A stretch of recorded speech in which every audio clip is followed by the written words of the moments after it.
Hello yours வணக்கம். சிங்கப்பெண்ணே சீரியலை பற்றி இன்றைக்கி நம்ம பார்க்கலாம். ஒரு வழியாக 3 நாட்கள் கழித்து அன்புவை இன்றைக்கி எபிசோடில் காட்டிட்டாங்க. அன்பு ஏன் 3 நாளாக காட்டல, அவர் என்ன ஆனார் என்று தெரியல. ஏன்னா ஏகப்பட்ட பேர் கமெண்ட் பாக்ஸில் கேள்வி மேலே கேள்வி கேட்டுட்டு இருந்தீங்க. அதுக்கெல்லாம் இன்றைக்கி விடை கிடச்சிருச்சு. 3 நாட்கள் கழித்து அன்பு இன்றைக்கி எபிசோடில் வந்துட்டாருங்க. நாம் சொன்ன மாதிரியே பார்த்தீங்களா, ஆனந்தி வந்து அன்புக்கு ஃபோன் பண்ணிட்டாங்க. அன்புக்கு ஃபோன் பண்ணி பார்த்தீங்களா, ஆனந்தி நீங்கள் வீட்டுக்கு போங்க என்று அன்புக்கிட்ட ஆனந்தி சொல்கிறாங்க. ஆனால் அன்பு அதை மறுக்கிறாங்க. நீ எப்போ அந்த வீட்டுக்கு வரியோ அப்போ தான் நான் அந்த வீட்டுக்கு போவேன் என அன்பு பார்த்தீங்களா ஆனந்திக்கிட்ட சொல்கிறாங்க. எனக்கு தெரிஞ்சு பார்த்தீங்களா, அன்பு இப்போதைக்கு வீட்டுக்கு போக மாட்டான்னு தான் நான் நினைக்கிறேன்.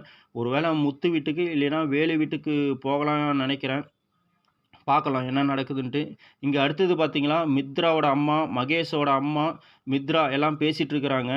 இங்கே பார்த்தீங்களா, அரவிந்தால் பிரச்சனை வர மாதிரி தெரியல. மகேஷால் தான் ஏதோ பிரச்சனை வரும் என்று மகேஷோட அம்மா பார்த்தீங்களா மித்ராவோட அம்மாகிட்ட சொல்கிறாங்க.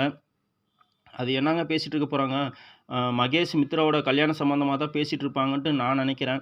இங்கே பார்த்தீங்கன்னா ஆனந்தி மகேஷோட கேபினுக்கு போகிறாங்க. ஆனந்தி பார்த்தீங்கன்னா மகேஷ்கிட்ட நான் என் செல்லுலேருந்து ஃபோன் போட்டு தரேன், நீங்களாவது அன்புக்கிட்ட பேசி புரிய வைங்க என மகேஷ்கிட்ட ஆனந்தி சொல்கிறாங்க. ஆனால் மகேஷ் வேண்டாம் என சொல்கிறார்.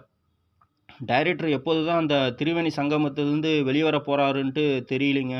இந்த சீரியலில் சல்மாவோட கேரக்டர் என்னாச்சு, காயத்ரியோட கேரக்டர் என்னாச்சுன்னே தெரியல. அது மட்டும் இல்லைங்க, அந்த ரெஜினாவோட பிரச்சனை என்னாச்சுன்னு தெரியல. ஒரு வேளை டைரக்டர் இதெல்லாம் மறந்துவிட்டாரா என்னன்னு தெரியல.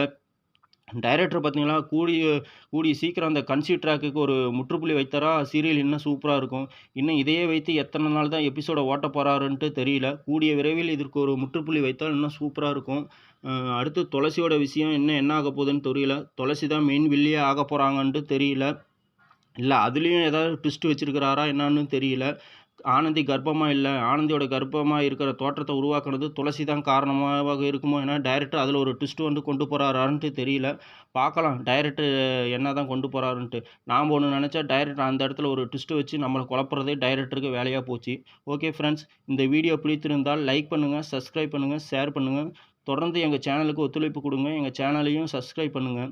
இதே போன்ற வீடியோவில் உங்களை மீண்டும் சந்திக்கிறேன். Thank you friends.